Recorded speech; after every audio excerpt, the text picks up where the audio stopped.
Buenos días y felices Pascuas.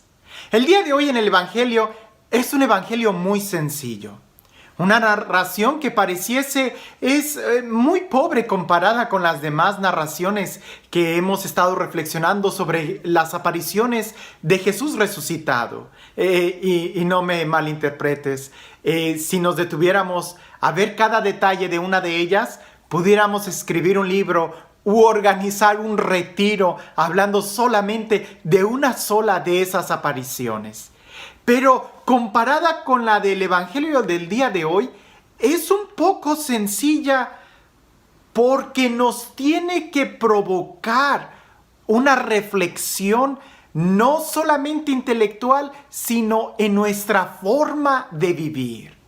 Resulta que cuando nosotros, si se trata de creer en las malas noticias, somos muy buenos para creer inmediatamente en lo que nos dicen.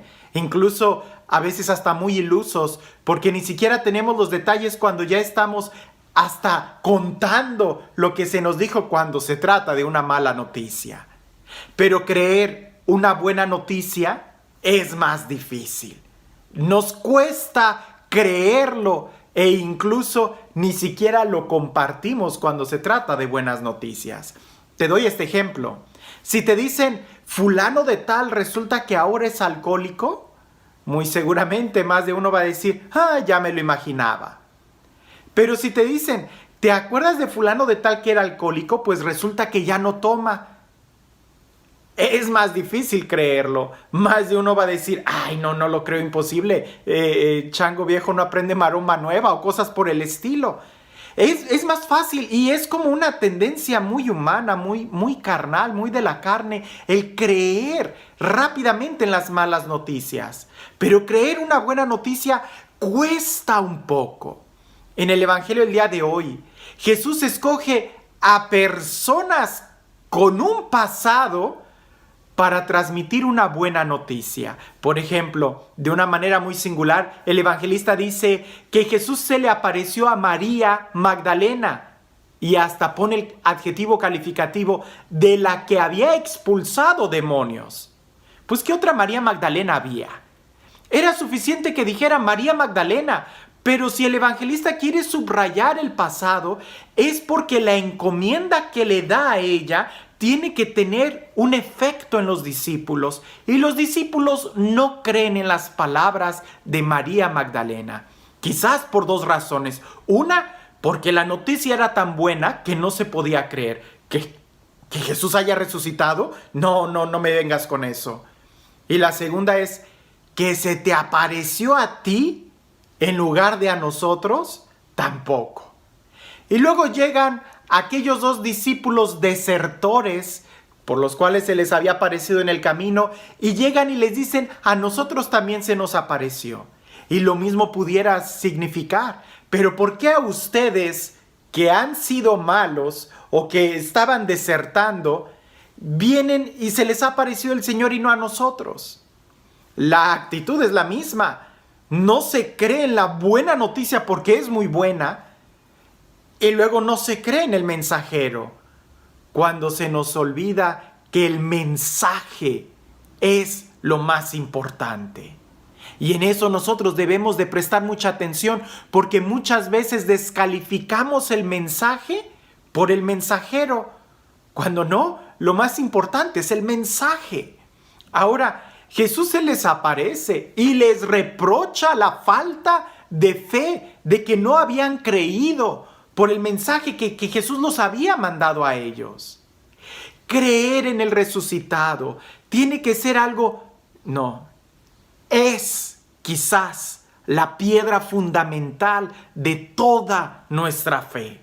Es el motor de nuestro creer. No es solamente creer en una doctrina que suena lógica, sino es creer en una persona concreta que ha resucitado, que ha triunfado y que nos ha mostrado no solamente el más allá, sino la importancia del vivir en el más acá, de vivir, porque es vida lo que Él vino a traernos. Y es que creer en que Dios hace maravillas y que incluso esas maravillas las hace en personas concretas, es el primer paso para creer que también Dios puede hacer maravillas en cada uno de nosotros. Movernos a creer que Dios puede hacer posible que aquella persona cambie, que deje el alcoholismo, que se convierta en un buen padre de familia, que aquella señora deje de ser chismosa. Creer que es posible que Dios haga esos cambios en esas personas es el primer paso para creer que Dios también en nosotros puede hacer ese cambio en nuestra vida si nosotros nos disponemos. No se trata solamente de creer intelectualmente, que es importante porque nuestra fe no es una fe ciega, es una fe que ve, pero es importante que nosotros creamos intelectualmente, pero es más importante lo que va a continuar en ese creer, que es toda una acción de vida. Ha habido muchos estudios sobre la resurrección de Jesús. Estudios muy interesantes. Por ejemplo, estudiar psicológicamente la experiencia del resucitado en los discípulos es una prueba contundente de que Jesús resucitó. Porque si Jesús había muerto, y eso se constata históricamente, los discípulos hubieran estado en pánico constante, porque su vida estaba en peligro y lo más correcto sería huir. Algunos de los discípulos empezaron a huir, pero la experiencia del resucitado psicológicamente les hizo regresar. Y no solamente regresar, sino anunciarlo. Y cuando los compañeros, porque los discípulos, los apóstoles empezaron también a ser asesinados o empezaron a entregar también la vida como Jesús, los demás, lejos de llenarse de temor, se llenaban de esa valentía más fuerte, porque el efecto de la resurrección cambió totalmente la psicología. No es una psicosis, no es que hayan quedado locos. Quizás eso hubiera pasado si solamente uno de ellos se hubiera vuelto histérico y hubiera salido a contar un sueño.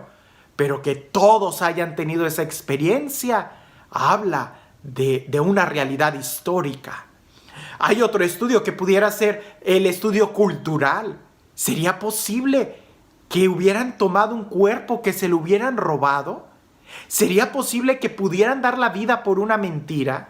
¿Sería posible que pasaran por en medio de las calles de Jerusalén cargando un cadáver en una fiesta que congregaba a tantas personas y que era precisamente de ese muerto del que se estaba hablando? No, seguramente no era posible que se robaran un cadáver en Jerusalén hace 2000 años en una fiesta y mucho menos semejante cadáver. Jesús resucitó incluso culturalmente, incluso desde el aspecto de la religión. ¿Cómo poder explicar todas las profecías de hace 2000 años? ¿No qué? 3000, 4000, 5000 años atrás que señalaban a Jesús y señalaban ese evento. Y todas las profecías del Antiguo Testamento empezaron rápidamente a embonar y a cobrar sentido. Lo que anteriormente estaba como en sombras, en la persona de Jesús resucitado se esclarece y se hace más claro que la luz del mediodía. Desde el aspecto religioso también se puede comprobar. Pero ¿sabes cuál es el aspecto más contundente sobre la resurrección? La experiencia personal que aún el día de hoy mucha gente sigue teniendo con ese encuentro con el Jesús vivo. Jesús vive. Es real. Y el primer paso que tenemos que dar es, en cierta manera, creer en fe, aceptarlo. Y el encuentro que se tiene con Jesús es real. Él está vivo y sigue caminando en medio de su pueblo, en medio de su iglesia, y sigue haciendo maravillas aún el día de hoy. Por eso te digo, es importante que creamos psicológicamente, que razonemos y que nos demos cuenta que Jesús resucitó.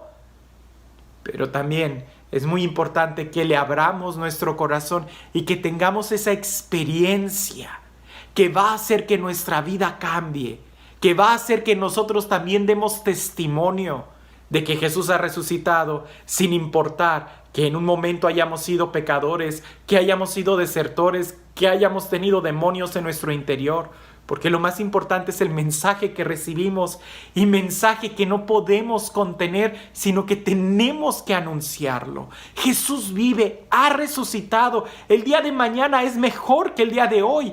Si el día de hoy recibes como semilla la fe en Jesús resucitado. La pregunta es, ¿crees que Jesús resucitó? No, mejor aún. ¿Vives como si Jesús hubiera resucitado? ¿Vives de acuerdo a esa fe que dices que Jesús resucitó? ¿Tienes esa experiencia continua con el resucitado? Le preguntaron un día a la Madre Teresa de Calcuta: Madre, ¿cuándo fue su encuentro con Jesús? Y ella respondió: hoy. Porque cada día tiene que ser un encuentro con Jesús resucitado. No pierdas tiempo. Haz de tu vida una Pascua perenne. Haz de tu vida una Pascua que se renueva continuamente y que se profundiza en esa fe. ¿Para qué? Para que tu vida esté llena de vida. Y este Dios, el Dios del amor, el Dios de la paz, el Dios de la vida, el Dios de la resurrección, sea Él quien el día de hoy salga a tu encuentro, pronuncie su palabra sobre ti y te bendiga en el nombre del Padre, del Hijo y del Espíritu Santo. Como seres humanos, somos muy buenos para creer las malas noticias y a veces sin tener las pruebas. Pero como cristianos, nosotros debemos de ser creyentes y creer en la buena noticia. Y esta buena noticia, tenemos las pruebas. Y la primer prueba que no va a fallar es la experiencia que tú tienes en tu corazón. Alguien te pudiera preguntar: demuéstrame que estás vivo y que no es un sueño lo que tienes. No se puede demostrar lo que es evidente. Demuéstrame que tu corazón está vivo. Demuéstrame que piensas, que tienes alma. Demuéstrame que eres alguien inteligente. Demuéstrame que tienes sentimientos. Demuéstrame que Jesús está vivo.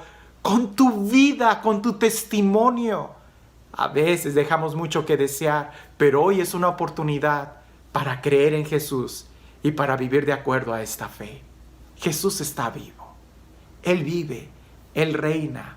Él está aquí. Y te invita a que tu vida esté llena de vida. Es decir, que seas feliz. Acepta a Jesús.